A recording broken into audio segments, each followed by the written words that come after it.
Good morning. My name is Barb Lango and I serve on the board. I have a few announcements for today. Make sure that everybody signs the register, the Sunday service register, out as you come in the door. And we will be keeping track of this to see who attends service. So in case something comes up with COVID, people could contact us and we'll know who to get in touch with us for that Sunday. Okay, after service today, I'll be handing out puzzle pieces to the committee members, and I would like them filled out with names of the committee members, and if you have a chairman, to put a star by it and with some kind of artwork, and we'd like to have those up by next week. Anybody thinking of becoming a member can contact either Carla Banks, myself, Karen Livengood, or Maggie Reiser. We have a few people that are interested, and at the end of the month we'll be doing an orientation, and if anybody else is interested, they could come to that orientation, and next month we'll have an integration. So let your friends know you are attending church at Unitarian Church of Hobart, and please turn off your devices. Thank you.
Good morning.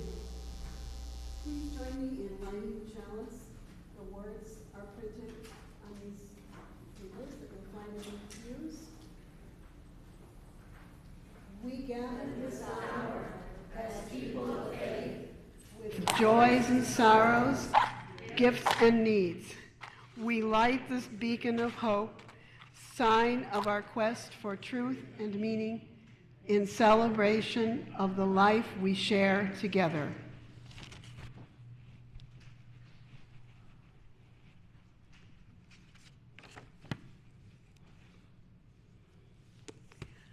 My opening words are from a poem by Howard Nemerov. Learning the trees. Before you learn the trees, you have to learn the language of trees. That's done indoors, out of a book, which, now you think of it, is one of the transformations of a tree. The words themselves are a delight to learn. You might be in a foreign land of terms like samara, capsule, drupe, legume, and pome, where bark is papery, plated, warty, or smooth. But best of all are the words that shape the leaves: orbicular, cordate, cleft, and reniform, and their venation palmate and parallel, and tips acute, truncate, auriculate. Sufficiently provided, you may now go forth to the forests and the shady streets to see how the chaos of experience answers to category and catalog. Confusedly. The leaves of a single tree may differ among themselves more than they do from other species. So you have to find, all blandly, says the book, an average leaf. Example, the catalpa in the book sprays out its leaves in whorls of 3 around a stem, the one in front of you, but rarely does, or somewhat, or almost. Maybe it's not catalpa. Dreadful doubt. It may be weeks before you see an elm, fan-like in form, a spruce that pyramids, a sweet gum spiring up in steeple shape.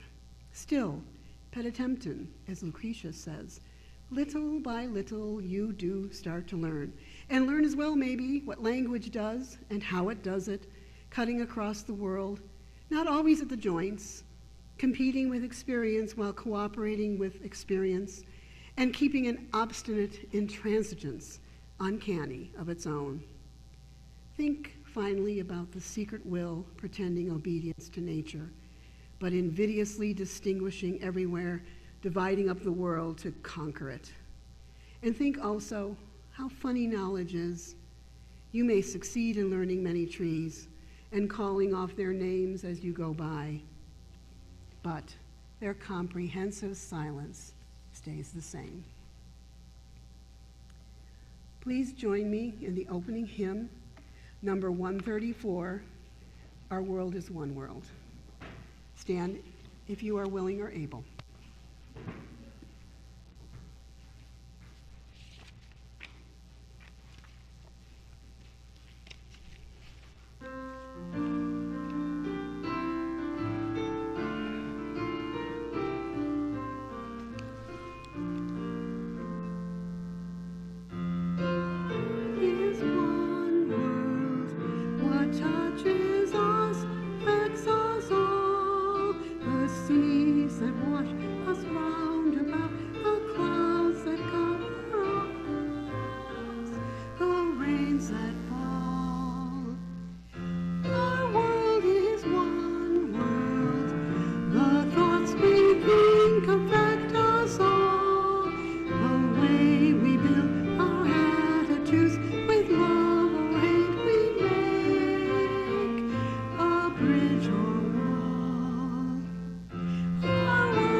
Please remain standing for the affirmation of faith, which is also printed on this.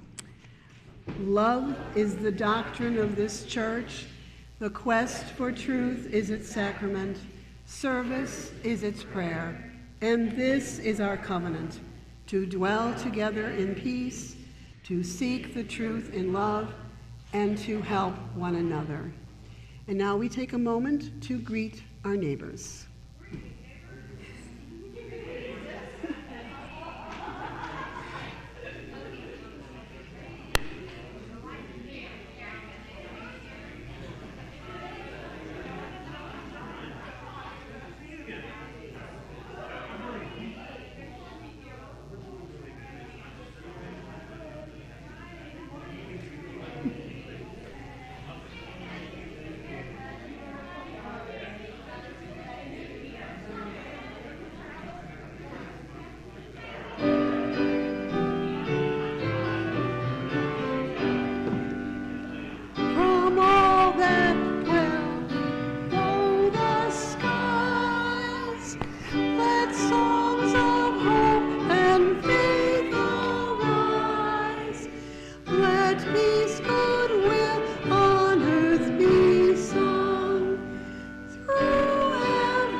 the time during our service when we share our joys and concerns, because we believe that a joy that is shared is expanded and enriches all of us, and a concern that is shared helps all of us share the load with the person sharing. Rather than passing out the mic, I'm going to rely on people speaking loudly in the interest of COVID. So from your seat, if you could please stand and shout out your joy or concern, that would be wonderful. Roz. Unhappy school.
They're too delicate to be shared.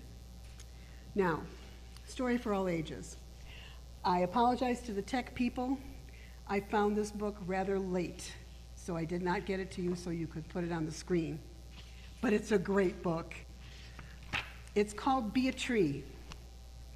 It just came out recently, and it reflects a lot of the knowledge that people have acquired about trees in the past 10, 15 years. It's a wonderful book. So, this is the story. Be a tree. Stand tall. Stretch your branches to the sun. Let your roots curl, coil in the soil to ground you.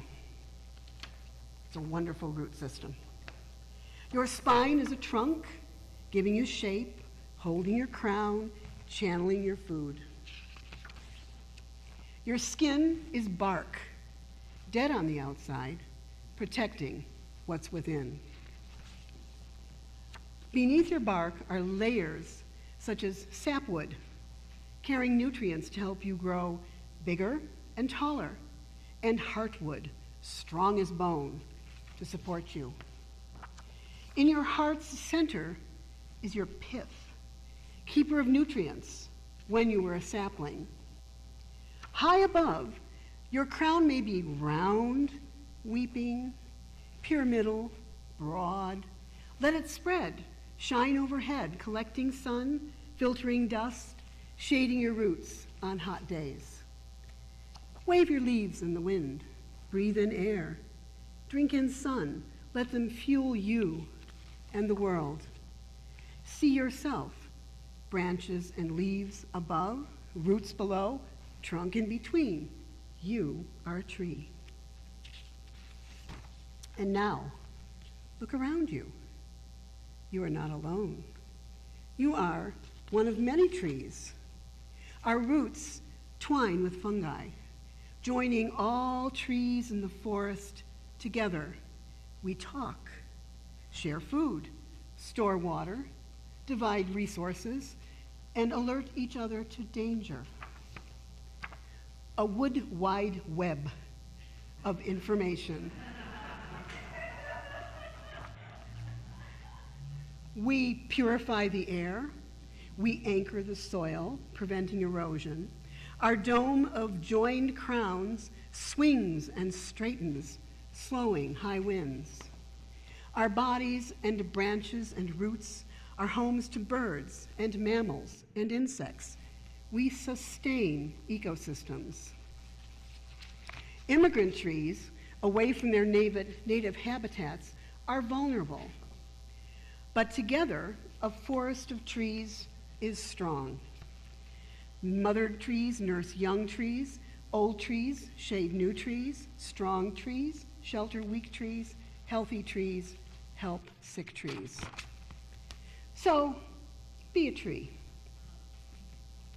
For together, we are a forest.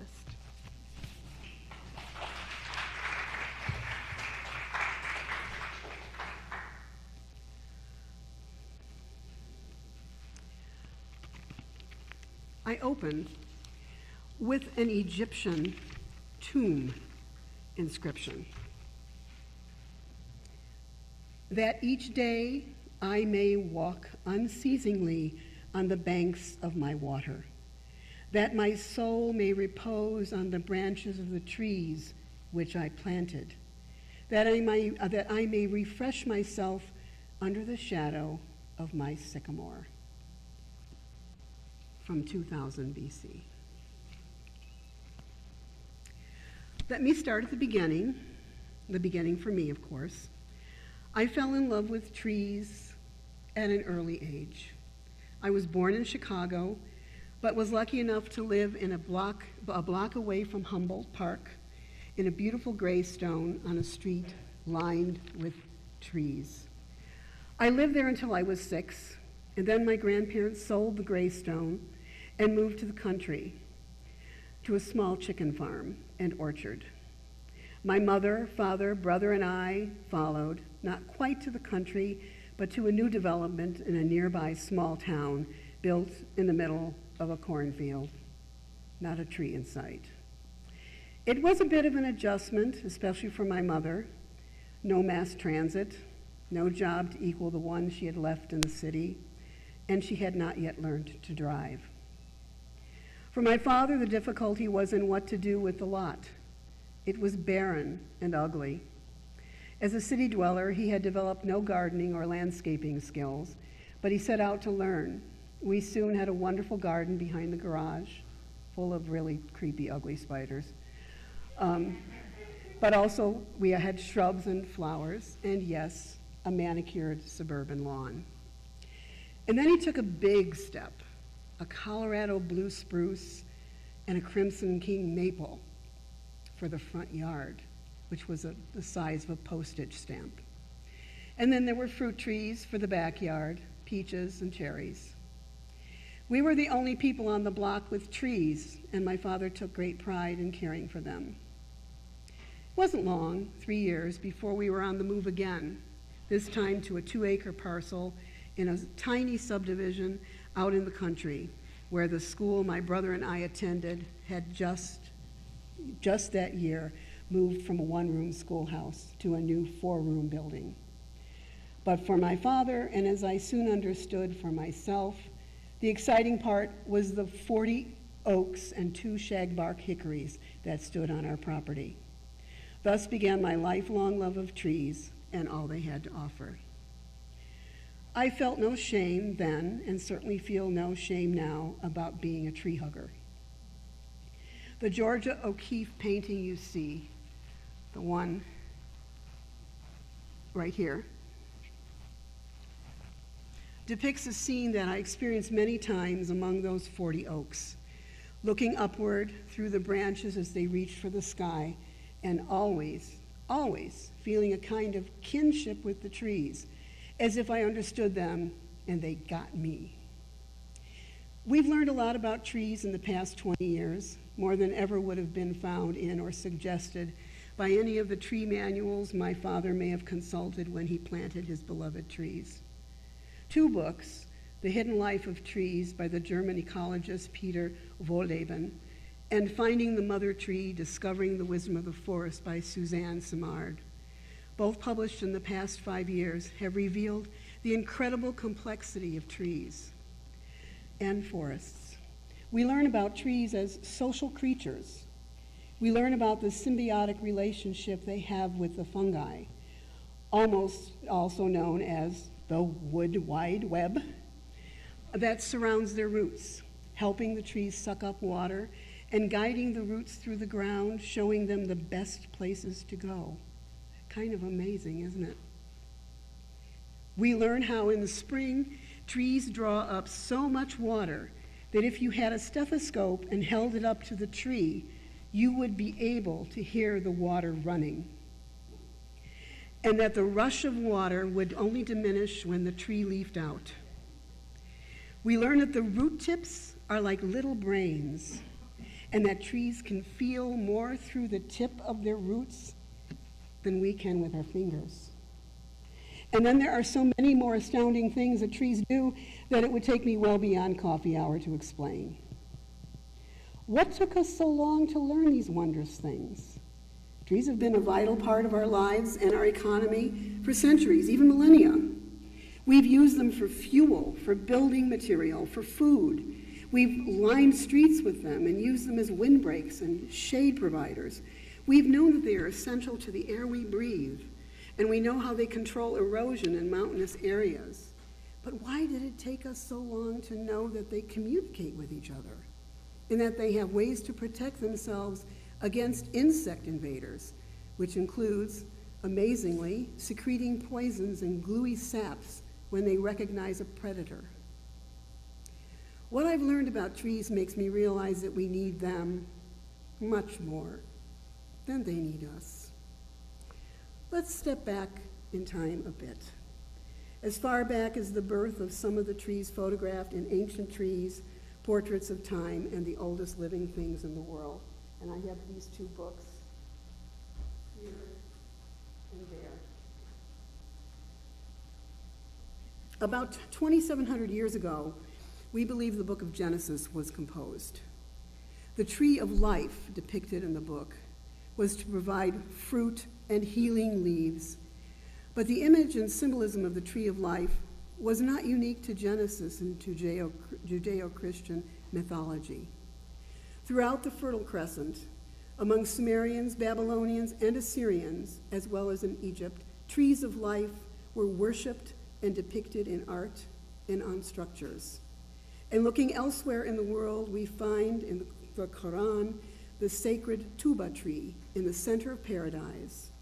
And in Norse mythology, we hear tales of Yggdrasil, the tree that binds earth, heaven, and hell together.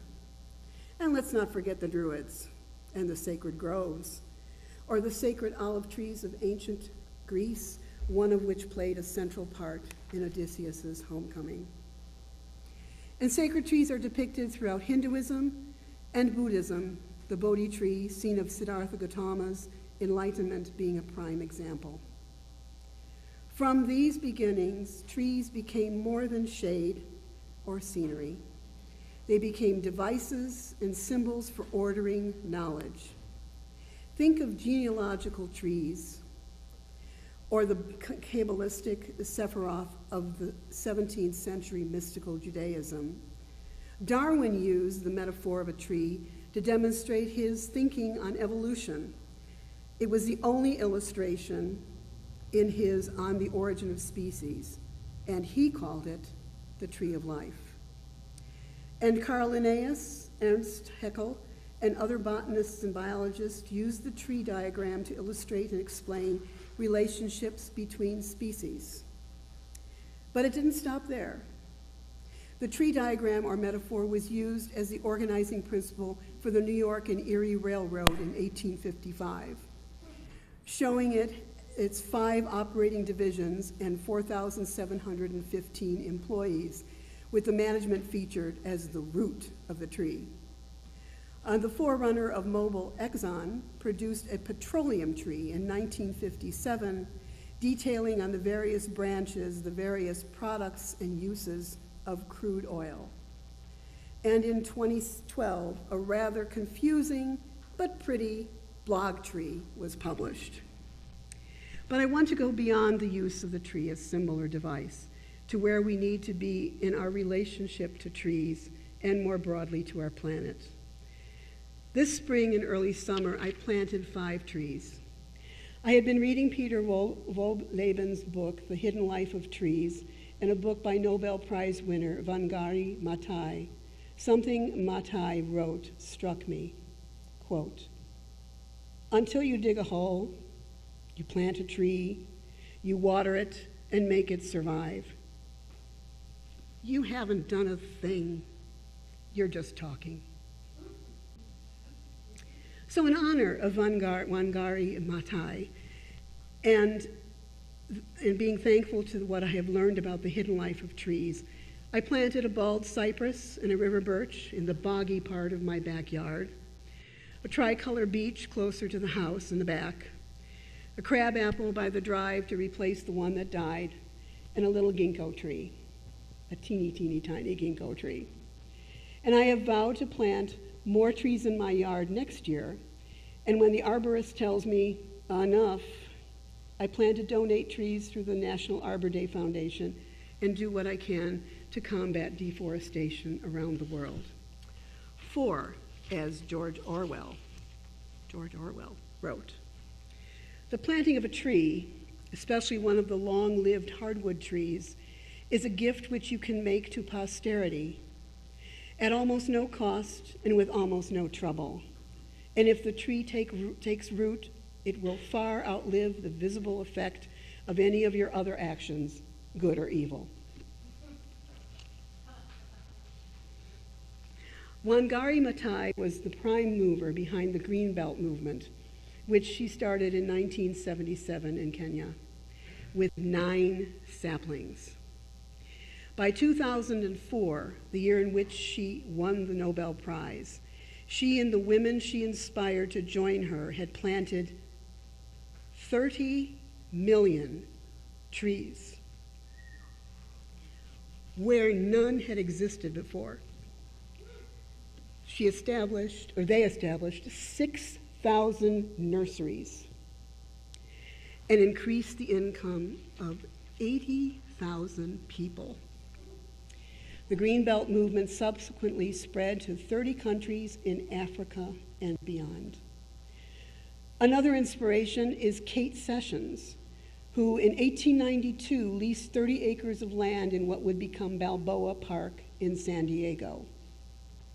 She agreed to plant, and did plant, 100 trees a year in the park, and 300 trees a year in other parts of San Diego, essentially turning San Diego from a desert to a lush green city. And of course, I can't dismiss the work of John Chapman, also known as Johnny Appleseed. He did not, as legend has it, actually go around planting apple seeds. He planted nurseries in Pennsylvania, Ohio, Indiana, Illinois, West Virginia, and Ontario. He didn't believe in grafting trees, as Michael Pollan in The Botany of Desire speculates that his nurseries were comprised of cider apples and designated Chapman our American Dionysus. I didn't know that he spent the end of his life in Fort Wayne, where he is buried. There is a Johnny Appleseed Park in Fort Wayne and an annual Johnny Appleseed Festival. It's scheduled for Saturday, September 18th this year, and of course, it's in Johnny Appleseed Park. Let me close by drawing your attention to the books displayed in front of me. Scientists and theologians and philosophers and genealogists have availed themselves of the device of the tree to illustrate and organize the knowledge they wish to preserve or display. But no one captures the essence of a tree as well as our artists. For Georgia O'Keeffe, trees were not a frequent subject, but her broad strokes and shimmering colors capture the essence of cottonwoodness, the often elusive and magical vibrance of a rather prosaic tree. I have seen the cottonwoods standing along the Platte River in Nebraska. They have never seemed ordinary to me. A master painter of trees is Van Gogh. He can capture the delicacy of almond tree blossoms and give us explosions of color in fall trees. His olive trees are forever ancient and eternal, reminding me of the olive trees seen from the site of Delphi, carpeting the plain below. And his cypresses, and one appears in his famous Starry Night, are bold and occasionally menacing. You walk among them at your peril. The photographs of ancient trees by Rachel Sussman and Beth Moon are stunning, and the photographs of Ansel Adams are without equal. The 3 framed photos at the very bottom were purchased at the 57th Street Art Fair in Hyde Park several years ago. The photographer does his work with an old box camera and wanted to capture the essence of treeness. There are many others, of course, but I'm not fortunate enough to have copies of their work to display.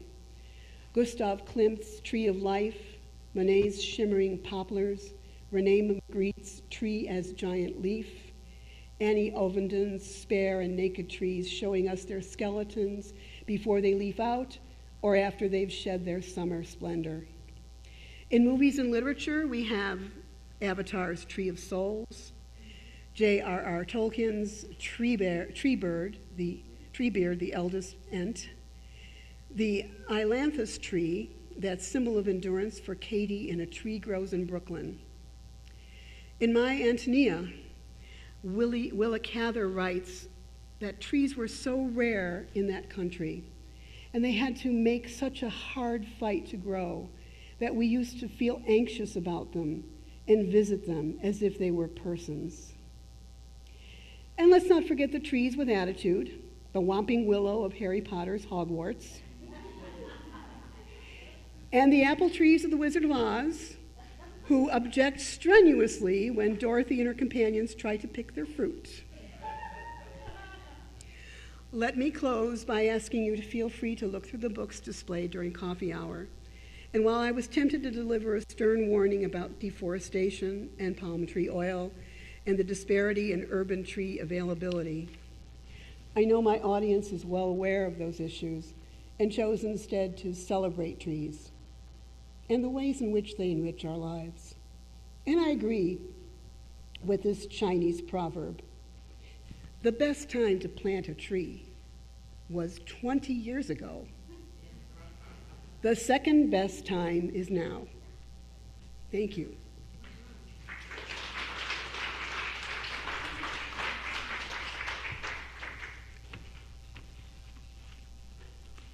It is the time in our service where we give our offering to our church. The baskets, I need 4 volunteers. The cups are for loose change for social change, and it's going this month to, I have no idea. I think it's the food pantry. Meals on Wheels? Okay. Thank you. Thank you.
Thank you so very much. We certainly appreciate your kindness.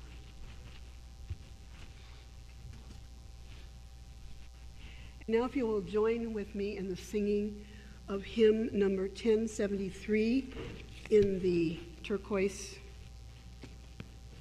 hymn book, The Earth is Our Mother. 1073. Please stand if you are able and willing.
Please be seated.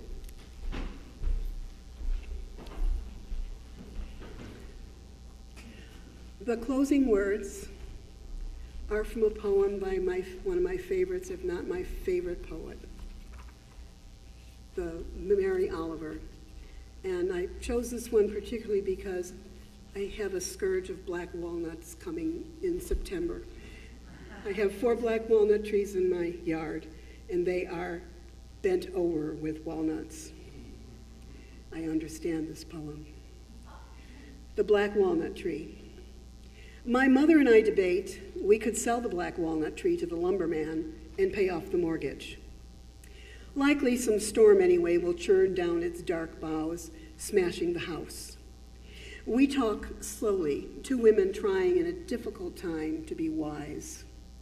Roots in the cellar drains, I say, and she replies that the leaves are getting heavier every year and the fruit harder to gather away. But something brighter than money moves in our blood, an edge sharp and quick as a trowel that wants us to dig and sow. So we talk, but we don't do anything. That night I dream of my fathers out of Bohemia filling the blue fields of fresh and generous Ohio with leaves and vines and orchards. What my mother and I both know is that we'd crawl with shame in the emptiness we'd made in our father's backyard. So the black walnut tree swings through another year of sun and leaping winds, of leaves and bounding fruit, and month after month, the whip crack of the mortgage.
That was splendid.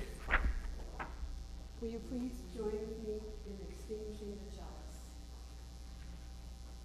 We extinguish this flame, but not the light of truth, the warmth of community, or the fire of commitment. These we carry in our hearts until we are together again. Thank you.